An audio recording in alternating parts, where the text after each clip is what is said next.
بسم اللہ الرحمن الرحیم باب الرجل يصلي بالقوم وهو جنب او على غیر وضوء۔ جنبی اور بے وضو کی امامت کا بیان ہے یہ کہ کوئی جنبی ہے، ناپاک ہے، اور یا بے وضو آدمی ہے تو کیا اس کی نماز ہوگی یا نہیں ہوگی؟ تو اس باب میں امام محمد رضی اللہ تعالی عنہ جو روایتیں ذکر کرتے ہیں، اور روایتوں سے یہ معلوم ہوگا کہ اگر کسی شخص نے ناپاکی کی حالت میں یا بے وضو ہونے کی حالت میں نماز پڑھا دی تو نماز اس کی بھی نہیں ہوگی، اور ایسے ہی کسی مقتدی کی بھی نماز نہیں ہوگی، کیونکہ نماز کے لیے طہارت شرط ہے، اور جب طہارت شرط ہے نماز کے لیے تو بغیر طہارت کے نماز تو ہوگی نہیں۔ اور مقتدی کی نماز کا دار و مدار امام کی نماز پر ہے۔ اگر امام کی نماز صحیح ہے تو مقتدی کی نماز صحیح ہے، امام کی نماز اگر فاسد ہو گئی تو مقتدی کی نماز بھی فاسد ہو جاتی ہے، کیونکہ حدیث پاک میں ہے جعل الامام لیؤتم بہ، امام کو اس لیے بنایا گیا ہے تاکہ اس کی پیروی کی جائے اور اس کی اقتداء کی جائے۔ ایسے ہی حدیث پاک میں فرمایا گیا قراءۃ الامام قراءۃ اللہ، امام کی قراءت مقتدی کی قراءت ہے، یعنی مقتدی کی قراءت کا دار و مدار امام کی قراءت پر ہے، مقتدی کی نماز کا دار و مدار امام کی نماز پر ہے۔ ایسی ایک دوسری روایت میں فرمایا گیا الامام ضامن لصلاۃ القوم، امام اپنے مقتدیوں کی نماز کا ضامن ہوتا ہے۔ اگر مقتدیوں کی نماز کا جب ضامن ہے تو اس کا مطلب یہی ہے کہ مقتدیوں کی نماز کا مدار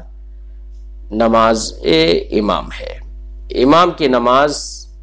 کی صحت اور اس کا فساد، اسی کی بنا پر مقتدیوں کی نماز کی صحت اور فساد ہوگا۔ لہذا جب امام کی نماز درست نہیں ہوئی، اگر ناپاکی کی حالت میں یا بے وضو ہونے کی حالت میں امام نے نماز پڑھی تو جب اس کی نماز فاسد ہے، اس کی نماز باطل ہے، شروع ہی نہیں ہوئی وہ، تو اب مقتدی کی نماز بھی درست نہیں ہوگی۔ لہذا اگر وقت بچے تو وضو کر کے امام یا پاک ہو کر امام نماز پڑھائے وقت ہی میں، اور اگر وقت نہ بچے تو دوسرے وقت میں جا کر جو کہ اوقات ثلاثہ مکروہہ کے سوا ہو اس میں نماز پڑھائے۔ اور اگر کبھی یہ حالت پیش آ جائے کہ امام دھوکے سے ناپاک تھا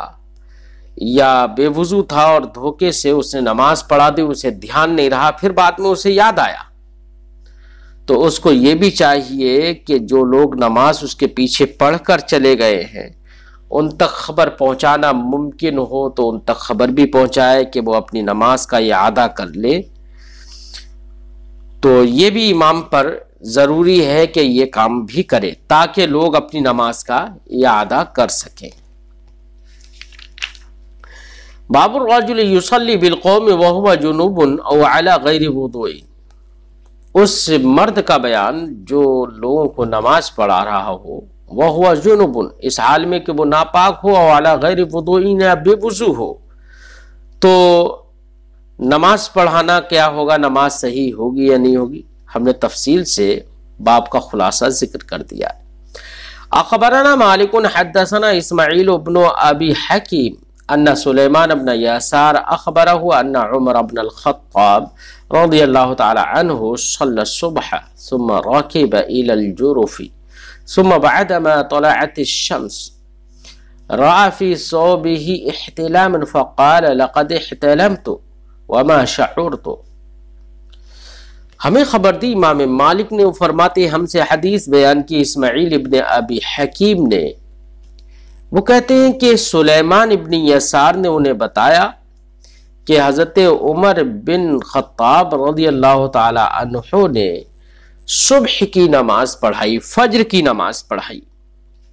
ثم رکب الی الجرف، پھر مقام جرف کی طرف آپ سوار ہو کر گئے. ثم بعدما طلعت الشمس رأى في ثوبه احتلاما،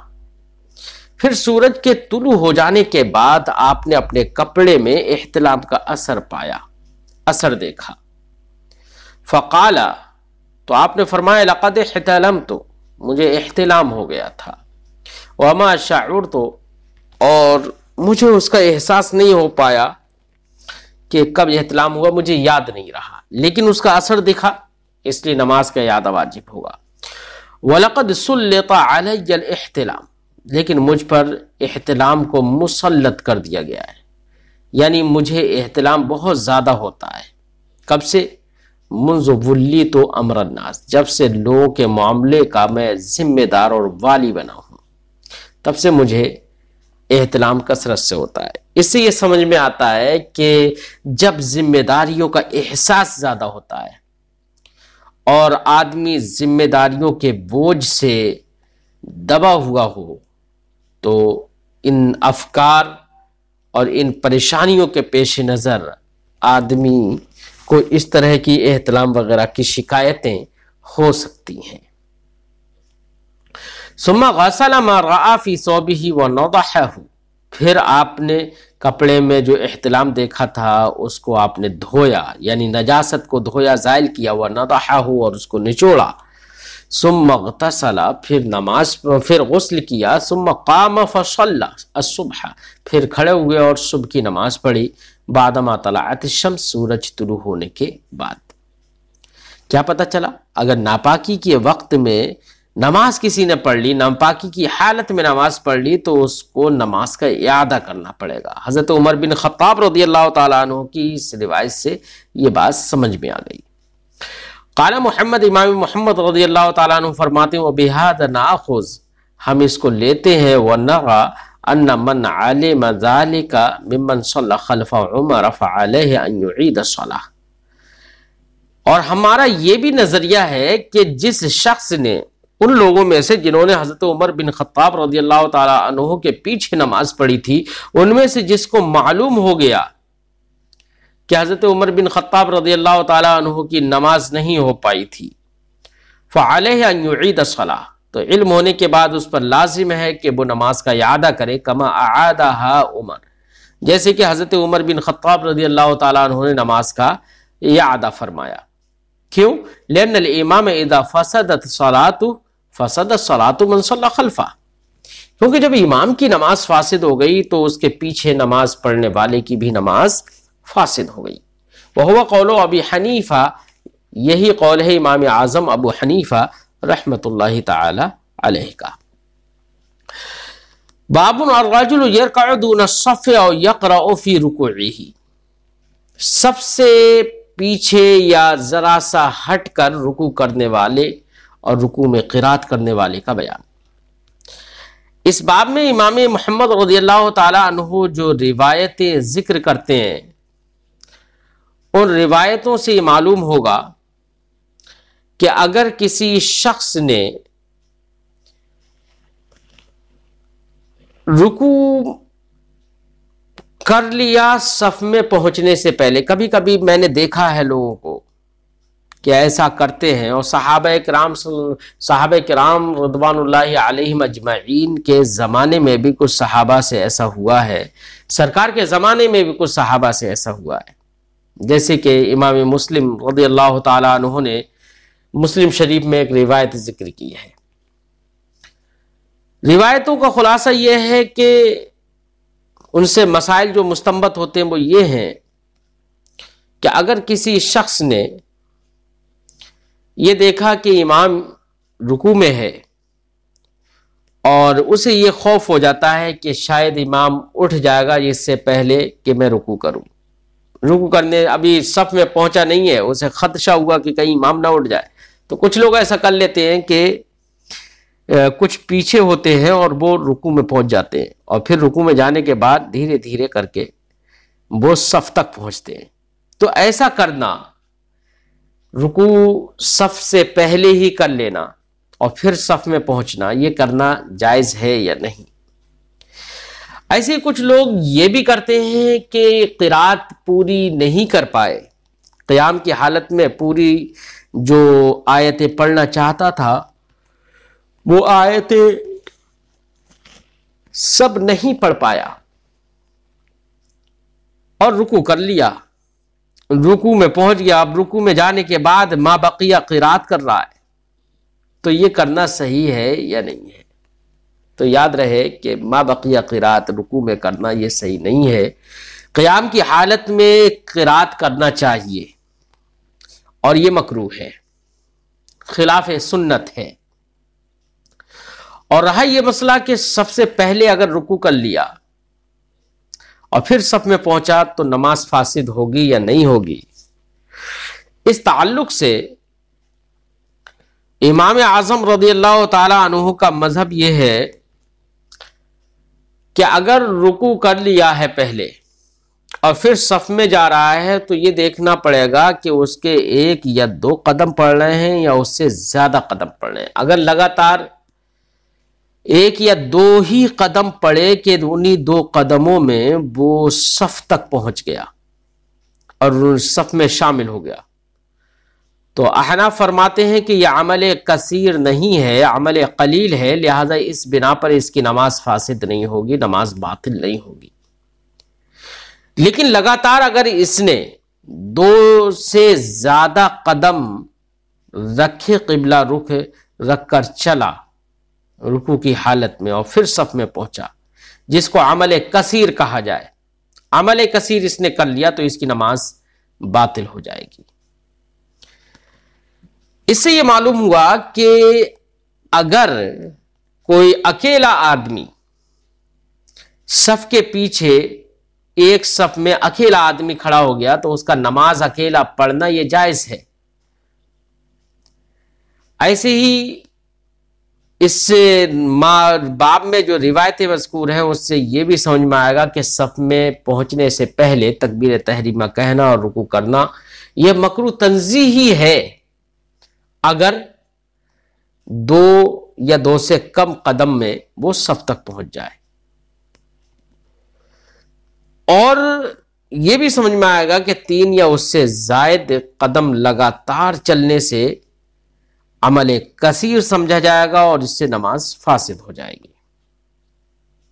یہ چند باتیں اس باب میں جو روایت امام محمد ذکر کر رہے ہیں یہ چند باتیں اس سے سمجھ میں آئیں گی۔ باب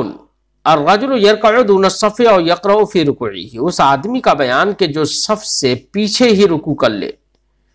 یا رکوع میں قرات کرے۔ اخبرنا مالک اخبرنا ابن شہاب عن ابی امامة بن سہل بن حنیف انه قال دخل زید بن ثابت فوجد الناس رکوعا فرکع ثم دب حتى وصل الصف۔ ہمیں خبر دی امام مالک نے، وہ فرماتے ہیں ہمیں خبر دی ابن شہاب نے، وہ رہتے ہیں ابو امامہ ابن سہل ابن حنیف سے، انہو قال کہ انہوں نے ارشاد فرمایا، ابو امامہ بن سہل ابن حنیف نے کہا، دخل زید بن ثابت، زید ابن ثابت مسجد میں داخل ہوئے، فوجد الناس رکوعا، تو لوگوں کو یہاں پر رکوع یہ راکع کی جمع ہے، تو لوگوں کو رکوع کرتے ہوئے پایا، رکوع کی حالت میں پایا، فرکع، تو آپ نے یعنی زید ابن ثابت نے رکوع ہی کر لیا، جہاں پر پایا وہیں پر رکوع کر لیا۔ ثم دب، پھر آپ دھیرے دھیرے کھسک کر گئے، حتی وصل الصف، یہاں تک کہ صف تک پہنچ گئے، یعنی رکوع کرنے کے بعد پھر رکوع کی حالت میں دھیرے دھیرے صف تک پہنچ گئے۔ قال محمد، امام محمد فرماتے ھذا یجزئ، یہ کرنا کافی ہوگا لیکن ہے مکروہ تنزیہی اگر عمل کثیر نہ ہو۔ وَأَحَبُّ إِلَيْنَا أَن لَا يَرْكَعَ حَتَّى يَصِلَ إِلَى الصَّفِّ، اور ہمارے نزدیک پسندیدہ یہ ہے، خلاف کراہت یہ ہے، سنت یہ ہے کہ رکوع نہ کرے یہاں تک کہ صف تک پہنچ جائے، پہلے صف میں پہنچ جائے پھر رکوع کرے۔ وَهُوَ قَوْلُ أَبِي حَنِيفَةَ رحمۃ اللہ تعالی علیہ، یہی قول ہے امام اعظم ابو حنیفہ رحمۃ اللہ تعالی علیہ کا۔ قال محمد، امام محمد فرماتے ہیں حدثنا المبارک ابن فضالہ عن الحسن ان ابا بکر رضی اللہ تعالی عنہ رکع دون الصف ثم مشى حتى وصل الصف فلما قضى صلاته ذكر ذلك لرسول الله صلى الله عليه وسلم فقال له صلى الله عليه وسلم زادك الله حرصا ولا تعد. امام محمد فرماتے ہیں ہم سے حدیث بیان کی مبارک ابن فضالہ نے، وہ روایت کرتے ہیں حسن سے، وہ کہتے ہیں کہ حضرت ابو بکر رضی اللہ تعالی عنہ رکع دون الصف، انہوں نے صف سے پیچھے ہی رکوع کر لیا، ثم مشى، پھر رکوع کی حالت میں وہ چلے اور صف میں پہنچے، حتی وصل الصف، یہاں تک کہ صف میں پہنچ گئے. فلما قضى صلاته، جب انہوں نے نماز مکمل کر لی، ذکر ذلك لرسول اللہ صلی اللہ علیہ وسلم، تو انہوں نے یہ بات رسول اللہ صلی اللہ علیہ وسلم سے ذکر فرمائی، ذکر کی. جب سرکار سے ذکر کی، فقال له صلی اللہ علیہ وسلم، تو سرکار نے ان سے ارشاد فرمایا، زادک اللہ حرصا، اللہ تمہارے شوق کو اور بڑھائے، تمہیں یہ شوق ہے کہ کہیں نماز کا رکوع نہ نکل جائے، اس لیے تم نے پہلے ہی رکوع کر لیا. اس شوق کو اللہ تعالیٰ اور بڑھائے اور تم وقت سے پہلے آؤ، رکوع ہونے سے پہلے یہاں تک پہنچ جاؤ. ولا تعد، اور دوبارہ یہ کام مت کرنا، یعنی سرکار نے منع فرما دیا کہ پہلے ہی رکوع کر لیا تھا نا تم نے، اس لیے اب دوبارہ یہ کام مت کرنا. قال محمد، امام محمد فرماتے ہیں، ہاکذا نقول، یہی ہمارا قول ہے. وہو یجزئ، پیچھے اگر رکوع کر لیا اور پھر رکوع میں پہنچ گیا، صف میں پہنچ گیا، تو یہ ہو جائے گا اس کو کافی، اگر عمل کثیر نہ ہو. واحب الینا الا یفعل، اور ہمارے نزدیک بہتر یہی ہے کہ ایسا نہ کیا جائے. اخبرنا مالک اخبرنا نافع مولى بن عمر عن ابراہیم ابن عبداللہ ابن حنین عن عبداللہ ابن حنین عن جبیر ابن حسین عن علی ابن ابی طالب رضی اللہ تعالی عنہ ان رسول اللہ صلی اللہ علیہ وسلم نہا عن لبس القاسج وعن لبس المعصفر وعن تختم الذهب وعن قراءة القرآن في الركوع. چونکہ باب میں امام محمد رضی اللہ تعالیٰ عنہ نے ایک ٹکڑا یہ بھی رکھا تھا، اور یقرأ فی رکوعہ، اب اس تعلق سے ایک روایت ذکر کرتے ہیں. فرماتے ہمیں خبر دی مالک نے، وہ فرماتے ہمیں خبر دی نافع نے، جو کہ حضرت عبداللہ ابن عمر رضی اللہ تعالیٰ عنہ کے غلام ہیں. وہ روایت کرتے ہیں ابراہیم ابن عبداللہ ابن حنین سے، وہ روایت کرتے ہیں جبیر ابن حسین سے، وہ روایت کرتے ہیں علی ابن ابی طالب رضی اللہ تعالیٰ عنہ سے، ان رسول اللہ صلی اللہ علیہ وسلم نہا، کہ حضرت علی ابن ابی طالب رضی اللہ تعالیٰ عنہ نے ارشاد فرمایا کہ نبی کریم صلی اللہ علیہ وسلم نے نہا عن لبس القاسج، ریشمی کپڑا پہننے سے منع فرمایا ہے. القاسج ریشم سے بنا ہوا کپڑا، ریشمی کپڑوں سے، خالص ریشم سے سرکار، ریشم کو پہننے سے سرکار نے منع فرمایا. وعن لبس المعصفر، اور زعفرانی لباس سے بھی، زعفرانی کپڑا پہننے سے بھی منع فرمایا ہے.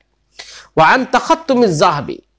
اور سونے کی انگوٹھی پہننے سے بھی سرکار نے منع فرمایا ہے مرد کے لیے.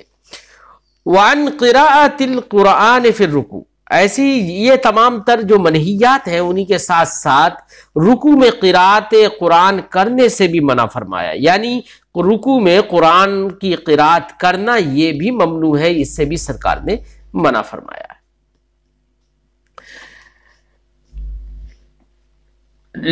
جو زعفرانی لباس ہے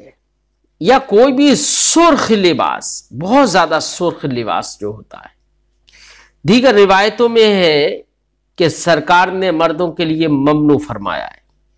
کیونکہ جو بہت زیادہ سرخ لباس ہے اس کے پہننے سے عورتوں سے مشابہت ہوتی ہے، یا دیگر مذاہب والوں سے مشابہت ہوتی ہے، کیونکہ نبی کریم صلی اللہ علیہ وسلم نے زعفرانی لباس سے پہننے کو کفار کی علامت قرار دیا ہے، اور کہا ہے کہ یہ کفار کا پہناوا ہے، یہ کفار کا لباس ہے، تو ان سے مشابہت ہوتی ہے. اس لیے ہمارے مردوں کو ریشمی کپڑا پہننا بھی ممنوع ہے،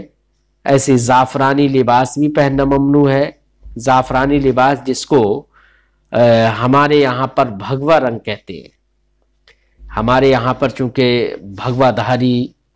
جو RSS وغیرہ یا کچھ کٹر پنتھی جو ہندو ہیں وہ یہی لباس پہنتے ہیں. یہ ان کے ہمارے ملک میں کٹر پنتھی ہندو ہونے کی دلیل ہے اور ان کا یہ مذہبی شعار ہے یہ والا لباس پہننا ہمارے یہاں پر. اور سرکار نے تو 1400 سال پہلے اس سے منع فرما دیا اور کہا کہ یہ کفار کا لباس ہے، اس لیے مسلمانوں کو ایسے لباسوں سے بچنا چاہیے. قال محمد، امام محمد فرماتے ہیں وَبِهَذَا نَأْخُذُ، ہم اسے لیتے ہیں، اس پر عمل کرتے ہیں. یکرہ القراءۃ فی الرکوع والسجود، رکوع اور سجود میں قراءت کرنا یہ مکروہ ہے. وہو قول ابی حنیفہ رحمۃ اللہ تعالی علیہ، یہی قول ہے امام اعظم ابو حنیفہ رحمۃ اللہ تعالی علیہ کا. باب الرجل یصلی وہو یحمل الشیء، اس آدمی کا بیان کہ جو نماز پڑھے کوئی چیز اٹھائے ہوئے، یعنی کوئی چیز ساتھ میں اٹھائے بھی ہے، کوئی بیگ وغیرہ بھی ٹانگے ہوئے یا کوئی اور وزن ٹانگے ہوئے اپنے اوپر لادے ہوئے اور ایسی حالت میں نماز پڑھے تو نماز پڑھنا جائز ہے یا نہیں. اس باب میں امام محمد رضی اللہ تعالی عنہ یہ مسئلہ واضح طور پر ذکر کریں گے کہ اگر کسی شخص نے نماز پڑھی اور وہ بچے کو یا کسی اور وزن کو اٹھائے ہوئے ہے تو اس طریقے سے نماز پڑھنا یہ جائز ہے اگر یہ عمل کثیر نہ ہو. اور اگر بار بار سنبھالنا پڑتا ہو، بار بار اس کو روکنا پڑتا ہو جس سے عمل کثیر سمجھ میں آئے، تو ایسی چیز کو اٹھا کر نماز پڑھنا یہ مکروہ ہے، مکروہ تحریمی ہے اور یہ عمل کثیر ہے. اس سے نماز فاسد ہو جائے گی، نماز کا فساد ہوگا اگر عمل کثیر ہو گیا تو. لہذا اگر کسی بچے کو گود میں لے کر نماز کوئی شخص پڑھ رہا ہے یا کاندھے پر بٹھا کر نماز پڑھ رہا ہے تو ظاہر بات ہے رکوع یا سجود کرے گا تو بار بار بچے کو سنبھالنا پڑے گا، بچے کو اتارنا پڑے گا، پھر بچے کو گود میں لینا پڑے گا، تو اس سے عمل کثیر ہو جائے گا، اس لیے نماز فاسد ہو جائے گی. نبی کریم صلی اللہ علیہ وسلم سے ایک روایت ہے کہ سرکار دو عالم صلی اللہ علیہ وسلم نے اپنی نواسی کو اپنی گود میں لے کر نماز پڑھی. جب سرکار قیام فرماتے تھے تو ان کو گود میں لے لیتے تھے اور جب سرکار رکوع یا سجود فرماتے تھے تو ان کو اتار دیتے تھے. یہ روایت کا خلاصہ ہے. تو عمل کثیر تو اس میں بھی ہوا، لیکن ہمارے محدثین نے فرمایا کہ سرکار کا جو یہ عمل تھا وہ عمل کثیر کی تحریم سے پہلے کا عمل ہے. جب پہلے کا عمل ہے، جیسے کہ ملا علی قاری علیہ رحمت و رضوان نے مرقات المفاتیح میں ارشاد فرمایا وَلَعَلَّ هَذَا مَخْصُوصٌ بِهِ علیہ الصلوۃ والسلام. دو جواب دیے. ایک جواب تو یہ کہ یہ تحریم سے پہلے کا واقعہ ہے اور دوسرا جواب یہ ہے کہ یہ عمل کثیر سے بھی سرکار کی نماز نہیں ٹوٹ رہی ہے، یہ سرکار کے ساتھ مخصوص ہے. وہی فرماتے ہیں کہ وَلَعَلَّ هَذَا مَخْصُوصٌ بِهِ علیہ الصلوۃ والسلام او وقع قبل ورود قوله علیہ السلام ان فی الصلاۃ لشغلا اور لبیان الجواز فإنه جائز مع الکراہہ. یہ تیسرا جواب دیا. دو جواب تو جو ابھی ہم نے ذکر کر دیے، تیسرا جواب ملا علی قاری علیہ رحمت و رضوان نے فرمایا کہ بیان جواز کے لیے، کیونکہ کراہت اگرچہ ہے لیکن یہ لوگوں کو یہ معلوم ہو جائے کہ کراہت کے ساتھ ساتھ اس طریقے سے نماز پڑھنا یہ جائز ہے. اسی مفہوم کو اشعۃ اللمعات میں بھی ذکر کیا گیا ہے. خلاصے گفتگو یہ ہے کہ عمل کثیر سے نماز فاسد ہو جاتی ہے اور عمل قلیل سے نماز فاسد نہیں ہوتی ہے. لہذا کسی مرد نے یا عورت نے کسی بچے کو گود میں لے کر نماز پڑھی اور اس کو بار بار اتارنے یا بار بار گود میں لینے کی ضرورت نہ پڑے بلکہ اس کو اس طریقے سے روک لے کہ وہ بار بار اترے نہیں، تو نماز میں کوئی حرج نہیں ہے، نماز صحیح ہوگی. اور اگر بار بار اتارنے کی ضرورت ہے تو پھر اگر عمل قلیل ہے تب بھی یہ خلاف سنت ہے، مکروہ ہے، اور اگر عمل کثیر ہے تو نماز فاسد ہو جائے گی۔ باب الرجل یصلی وہو یحمل الشیء، اس آدمی کا بیان کہ جو نماز پڑھے اس حال میں کہ وہ کسی چیز کو اٹھائے ہوئے ہو۔ اب کسی چیز کو اٹھائے ہوئے ہو، بیگ اٹھائے ہوئے ہو یا کسی بچے کو اٹھائے ہوئے ہو۔ اخبرنا مالک اخبرني عامر بن عبد الله بن الزبير عن عمرو بن سليم الزرقي عن ابي قتادة السلمي ان رسول الله صلى الله عليه وسلم كان يصلي وهو حامل أمامة ابنة زينب بنت رسول الله صلى الله عليه وسلم ولأبي العاص بن الربيع۔ ہمیں خبر دی امام مالک نے، وہ فرماتے ہیں مجھے بتایا عامر ابن عبداللہ ابن زبیر نے، وہ روایت کرتے ہیں عامر ابن سلیم زرقی سے، وہ روایت کرتے ہیں ابو قتادہ سلمی سے، وہ فرماتے ہیں کہ رسول اللہ صلی اللہ علیہ وسلم کان یصلی وہو حامل الامامہ، نبی کریم صلی اللہ علیہ وسلم نماز پڑھ لیتے تھے اس حال میں کہ آپ حضرت زینب جو کہ رسول اللہ صلی اللہ علیہ وسلم کی بیٹی ہیں، حضرت زینب کی بیٹی امامہ اور حضرت ابو العاص ابن ربی کی بیٹی امامہ، چونکہ حضرت زینب کا نکاح حضرت ابو العاص ابن ربی سے ہوا تو چونکہ دونوں کی بیٹی ہوں گی حضرت امامہ، تو اسی کو فرماتے ہیں کہ نبی کریم صلی اللہ علیہ وسلم نماز پڑھ لیتے تھے وہو حامل، اس حال میں کہ سرکار گود میں لیے ہوئے ہوتے تھے یا اٹھائے ہوئے ہوتے تھے امامہ بنت زینب کو، امامہ جو کہ بیٹی ہے حضرت زینب کی، جو کہ زینب بیٹی ہے رسول اللہ صلی اللہ علیہ وسلم کی، ولی ابی العاص ابن ربی، اور امامہ بنت زینب اور امامہ بنت لابی عاص ابن ربی جو حضرت ابو عاص ابن ربی کی بیٹی ہے، یعنی زینب اور ابو عاص ابن ربی کی بیٹی ہے۔ تو سرکار دو عالم صلی اللہ علیہ وسلم نے اپنی بیٹی زینب کا نکاح حضرت ابو العاص ابن ربی سے کیا، اور سیدہ ام کلثوم اور حضرت رقیہ کا عقد حضرت عثمان غنی رضی اللہ تعالی عنہ سے کیا، یکے بعد دیگرے، اور چوتھی بیٹی کا نکاح حضرت فاطمہ الزہرا کا نکاح سرکار نے حضرت علی رضی اللہ تعالی عنہ سے کیا۔ یہ 4 بیٹیاں تھیں سرکار کی، لہذا کچھ رافضیوں کا یہ کہنا کہ سرکار کی صرف ایک ہی بیٹی تھی حضرت فاطمہ الزہرا، یہ کہنا ان کا غلط ہے، بلکہ 4 بیٹیاں تھیں، اور ان 4 بیٹیوں کے علاوہ حضرت خدیجۃ الکبریٰ سے 2 بیٹے بھی تھے جن کو حضرت عبداللہ اور حضرت قاسم کہا جاتا ہے۔ انہی دونوں حضرات کو طاہر اور مطہر بھی کہا جاتا ہے۔ تو یہ 6 اولادیں سرکار کی حضرت خدیجۃ الکبریٰ رضی اللہ تعالی عنہا سے تھیں، تو 6 اولادیں تھیں سرکار کی، جبکہ رافضی لوگ کچھ یہ کہہ دیتے ہیں کہ سرکار کی صرف ایک ہی بیٹی تھی حضرت فاطمہ الزہرا، یہ ان کا خلاف حدیث، بہت ساری احادیث کے خلاف بات ہے، جھوٹ ہے اور من گڑت ہے۔ فرماتے ہیں کہ فَإِذَا سَجَدَ وَضَعَهَا، تو جب سرکار سجدہ کرتے تو حضرت امامہ کو اتار دیتے، وَإِذَا قَامَ حَمَلَهَا، جب سرکار قیام فرماتے تو ان کو اٹھا لیتے اپنی گود میں۔ حضرت امامہ یہ سرکار کی نواسی ہیں۔ باب المرأة تکون بین الرجل یصلی و بین القبلۃ وہی نائمۃ او قائمہ،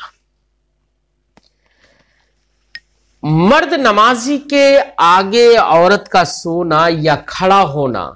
یہ درست ہے یا نہیں ہے؟ مثلا کوئی مرد نماز پڑھ رہا ہے اور اس کے سامنے اس کی بیوی ہے، چاہے وہ سو رہی ہو یا کھڑی ہو، تو کیا مرد کی نماز میں کوئی کراہت آئے گی یا نہیں آئے گی؟ اس تعلق سے اگر مرد اکیلا نماز پڑھ رہا ہے تب اس کی نماز میں کوئی کراہت نہیں ہے، اگر اس کی بیوی اس کے پاس میں بھی کھڑی ہو یا اس کے پاس میں نماز بھی پڑھ رہی ہو یا اس کے سامنے لیٹی ہو، سو رہی ہو، تو کوئی حرج نہیں ہے۔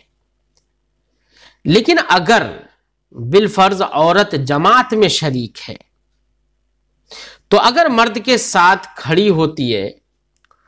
تو مرد کی نماز فاسد ہوگی۔ کب فاسد ہوگی؟ تو فساد کے لیے ہمارے علماء نے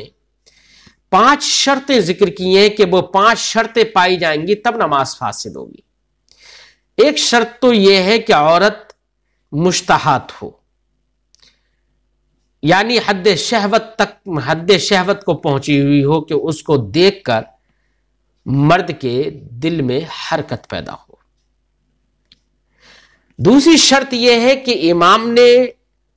اس کی امامت کی نیت بھی کی ہو، یعنی وہ جماعت میں شریک ہو، امام کی پیچھے نماز پڑھ رہی ہو، امام نے اس کی شرکت کو اور اس کی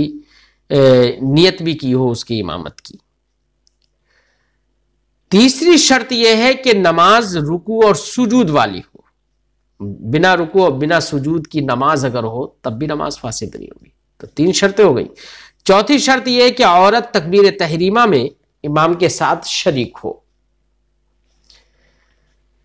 اور 5ویں شرط یہ ہے کہ مرد اور عورت دونوں کے درمیان ایک بالشت کا فاصلہ نہ ہو۔ اگر ایک بالشت کا فاصلہ ہے تب بھی نماز فاسد نہیں ہوگی۔ تو یہ 5 شرائط ذکر کیے ہیں۔ اگر ان 5 شرائط کا وجود ہوا، 5 شرائط پا لیے گئے تو نماز فاسد ہو جائے گی، اور اگر کوئی شرط نہیں پائی گئی تو نماز فاسد نہیں ہوگی۔ اس بیان میں، اس باب میں امام محمد جو روایت ذکر کرتے ہیں اس سے یہ معلوم ہوتا ہے کہ نبی کریم صلی اللہ علیہ وسلم نماز پڑھتے تھے اور آپ کے سامنے آپ کی بیوی لیٹی رہتی تھیں، سوئی ہوئی ہوتی تھیں، تو آپ سرکار دو عالم صلی اللہ علیہ وسلم ایسے ہی نماز پڑھ لیتے تھے۔ تو اس سے معلوم ہوتا ہے کہ نماز میں کوئی کراہت نہیں ہے۔ نماز کے فساد کے لیے وہ جو ہم نے 5 شرطیں ذکر کی، وہی 5 شرطیں ہمارے علماء نے بیان فرمائی ہیں۔ فرماتے باب یہ المرأة تكون بين الرجل يصلي وبين القبلة وهي نائمة وقائمة، عورت جو کہ مرد اور قبلہ کے درمیان ہو، اس مرد جو کہ نماز پڑھ رہا ہے اور قبلہ کے درمیان ہو، کس طور سے؟ وہی نائمۃ و قائمہ، وہ اس حال میں کہ وہ عورت سو رہی ہو یا کھڑی ہو۔ تو اس کا بیان، اخبرنا مالک اخبرنی ابو النضر مولا عمر بن عبید اللہ عن ابی سلمة بن عبد الرحمن بن عوف عن عائشہ زوج النبی صلی اللہ علیہ وسلم، ہمیں خبر دی امام مالک نے، وہ فرماتے مجھے بتایا ابو النضر مولا ابن عبید اللہ نے، وہ روایت کرتے ہیں ابو سلمہ بن عبد الرحمن ابن عوف سے، وہ روایت کرتے ہیں حضرت عائشہ صدیقہ رضی اللہ تعالی عنہا سے، جو کہ نبی کریم صلی اللہ علیہ وسلم کی بیوی ہیں، انہا اخبرت ہو، کہ حضرت عائشہ نے حضرت عبد الرحمن ابن عوف کو بتایا، قالت فرمایا کنت انام بین ید رسول اللہ صلی اللہ علیہ وسلم ورجلایا فی القبلہ، میں سرکار کے سامنے سو رہی تھی یا سو جاتی تھی یا سوتی رہتی تھی پہلے سے، ورجلایا فی القبلہ، اس حال میں کہ میرے دونوں پیر سرکار کی سجدہ گاہ میں ہوتے تھے، سجدہ سرکار کے قبلے کی طرف ہوتے تھے۔ فَإِذَا سَجَدَ غَمَزَنِي، تو جب سرکار سجدہ فرماتے تو مجھے میرے ہاتھ کو، اپنے ہاتھ سے میرے پیروں کو نوچتے، یعنی سرکار دو عالم صلی اللہ علیہ وسلم اپنے ہاتھوں سے میرے پیر کو دبا دیتے، یعنی مجھے ایسا پیروں پر ہاتھ پھیر دیتے، ہاتھ لگا دیتے کہ جس سے مجھے لگتا کہ سرکار سجدہ کر رہے ہیں، تو میں اپنے پیروں کو ہٹا لیتی۔ فَقَبَضْتُ رِجْلَيَّ، تو میں اپنے دونوں پیروں کو سمیٹ لیتی۔ وَإِذَا قَامَ، تو جب سرکار کھڑے ہوتے، قیام فرماتے، وَسَبْتُهَا، تو میں اپنے پیروں کو پھیلا لیتی۔ وَالْبُيُوتُ يَوْمَئِذٍ لَيْسَ فِيهَا مَصَابِيحُ، یہ ہوتا کیوں کہ سرکار کو پیر ٹٹولنے کی ضرورت پڑ جاتی تھی، کیونکہ اندھیرا ہوتا تھا، ان دنوں گھروں میں چراغ نہیں ہوتے تھے، اس لیے پتہ نہیں چل پاتا تھا مجھے بھی کہ سرکار کس وقت سجدہ کر رہے ہیں، اور اگر اجالا ہوتا تو حضرت عائشہ رضی اللہ تعالیٰ عنہ اس کا خیال رکھتی۔ قال محمد، امام محمد فرماتے ہیں لا باس بان یصلی الرجل والمرأة نائمہ او قائمہ او قاعدہ بین یدیہ، اس میں کوئی حرج نہیں ہے کہ مرد نماز پڑھے اور عورت اس کے سامنے سو رہی ہو یا کھڑی ہو یا بیٹھی ہو، اور الی جنبی یا اس کے پہلو میں بغل میں ہو، اور تصلی یا وہ نماز پڑھ رہی ہو عورت اس کے ساتھ، اس میں کوئی حرج نہیں ہے۔ اذا کانت تصلی فی غیر صلاتی، شرط یہ ہے کہ اس کی نماز کے علاوہ نماز پڑھ رہی ہو، یعنی اس کے ساتھ جماعت میں شریک نہ ہو۔ انما یکرہ ان تصلی الی جنبہ او بین یدیہ، ہاں مکروہ تو یہ ہے کہ عورت اس کے پہلو میں یا اس کے سامنے نماز پڑھے، وہما فی صلاۃ واحدہ، اس حال میں کہ یہ دونوں ایک ہی نماز میں ہوں،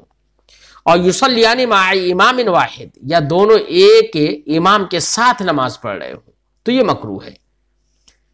اور نماز فاسد کب ہوگی؟ تو ہم نے ذکر کر دیا کہ 5 شرائط کے ساتھ نماز فاسد ہوگی، ورنہ نماز فاسد نہیں ہوگی۔